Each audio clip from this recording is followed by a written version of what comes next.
마데카솔, 마데카솔 케어, 복합 마데카솔 다 다르기 때문에 잘 구분해서 사용해 주시면 좋고 잘 모르시면 쓰지 마세요. 어렵습니다. 네. 안녕하세요. 세대막론 남녀노소 모두에게 유익한 뷰티 안티에이지 의학 정보를 제공하는 모두의 의사 닥터연 이하연 닥터찬 박독찬입니다.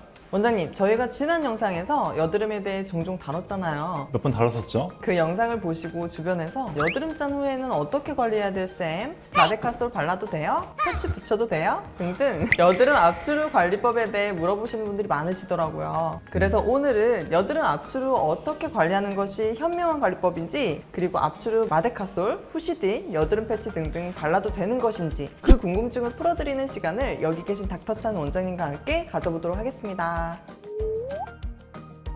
원장님, 우선 여드름 압출 후 올바른 관리법을 알려드리기에 앞서 여드름 압출 후 우리 피부는 어떤 상태가 되는지부터 알려주세요. 뭐든지 시술 후의 관리가 되게 중요한데요. 압출은 피부에 물리적 자극을 가하는 행동이에요. 즉 상처를 주기 때문에 1차적으로 이로 인한 피부 장벽이 손상될 수 있어요. 그리고 압출 후에 압출 부위에서는 염증 반응이 일어나죠. 이 과정에서 혈관 확장으로 인한 불금증과 열감, 통증, 붓기가 발생할 수 있고요. 또 압출 부위 피부는 염증으로 인한 색소 침착이 발생하게 되는데, 이는 또 염증이 가라앉은 후에도 갈색의 색소로 남기기도 해요. PIH라고도 하죠. 이 외에도 압출 부위 피부가 재생하는 과정에서 상피세포와 콜라겐이 새로 생성돼서 손상된 압출 부위를 재생시켜주는 회복 메커니즘도 가지고 있어요. 이런 과정을 통해서 압출 부위 피부 손상되고 재생되는 과정이 일어나게 됩니다. 그런데 여드름 압출 후 꼭 애프터 케어 꼭 해야 하나요? 해야 하는 여드름이 있고 꼭 안 해도 되는 여드름이 있는데요. 우선 안 해도 되는 여드름부터 알려드릴게요. 좁쌀 여드름, 블랙헤드 등 출혈이 없이 압출될 수 있는 여드름의 경우는 압출 후에 특별히 무언가를 바르거나 후조치를 꼭 안 하셔도 됩니다. 그냥 압출 부위를 손으로 만지거나 비위생적인 환경에 노출시키지만 않으면 별다르게 애프터 케어를 해주실 필요는 없으세요. 그런데 요즘은 여드름 짜고 여드름 패치 같은 거 붙이시는 분들이 많으시잖아요. 압출 후 여드름 패치를 붙여야 하는 여드름 상태는 어떤 유형인가요? 염증성 여드름, 화농성 여드름이 있죠. 이런 유형의 여드름을 위생적인 환경에서 소독된 압출기로 압출하셨다면 이때는 2차 감염 예방을 위해서 여드름 패치만 부착해 주셔도 충분히 효과적인 애프터 케어가 될 수 있어요. 단 여기서 전제 조건은 꼭 위생적인 환경 조건에서 압출한 경우예요. 비위생적인 손으로 압출 후에 이 여드름 패치를 붙이면 패치 안에서 2차 감염이 발생하기가 더 쉬워요. 그리고 이 붙인 패치는 2-3일 지난 후에 꼭 제거해 주시면 됩니다.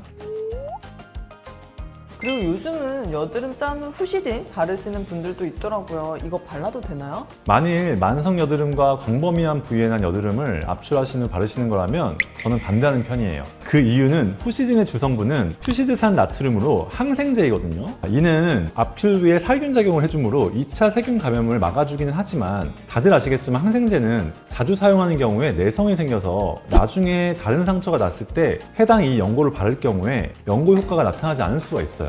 그러니까 국소 부위 간헐적으로 발생한 여드름이나 뾰루지 압출 후에는 바르는 것은 오케이입니다. 그러나 광범위하게 만성적으로 나타나서 여드름 압출 후에 사용하는 것은 굳이 추천드리진 않습니다.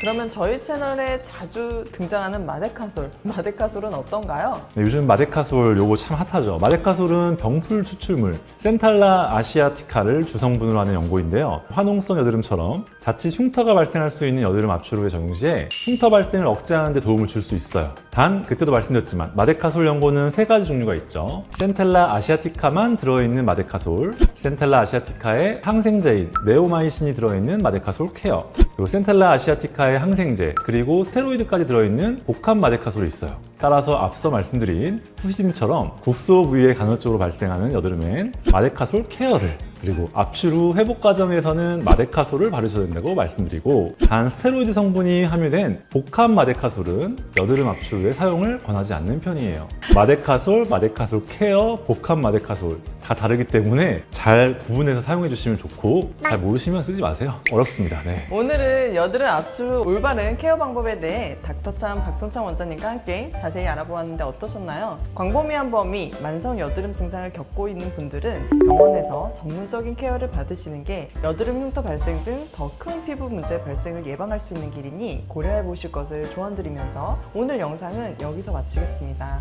구독, 좋아요, 알림 설정 부탁드려요.